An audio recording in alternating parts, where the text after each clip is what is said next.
സത്യങ്ങളെ വളച്ചൊടിക്കുന്ന പള്ളിച്ചട്ടമ്പി സർക്കാരിന്റെ ക്രൂരതകൾ വെളുപ്പിച്ചു. സിനിമയ്ക്കെതിരെ സന്ദീപ് വാര്യർ.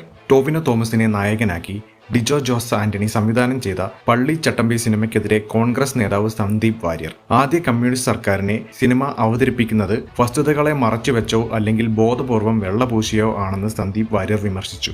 സിനിമ ഒരു കലാരൂപമാണെന്ന നിലയിൽ ആവിഷ്കാര സ്വാതന്ത്ര്യം അനുവദിക്കുമ്പോഴും ചരിത്രപരമായ സത്യങ്ങളെ വളച്ചൊടിക്കുന്നത് ഗൗരവകരമായ ചർച്ചകൾക്ക് വഴിമാറേണ്ടതുണ്ട്. ചരിത്രത്തിലെ ഇരുണ്ട അധ്യായങ്ങളെ വെള്ളപൂശി തങ്ങൾക്ക് അനുകൂലമായ ഒരു രാഷ്ട്രീയ ആഖ്യാനം നിർമ്മിച്ചെടുക്കാനുള്ള സർക്കാരിന്റെ ശ്രമമാണ് പള്ളിച്ചട്ടമ്പി എന്ന് സന്ദീപ് ആരോപിക്കുന്നു.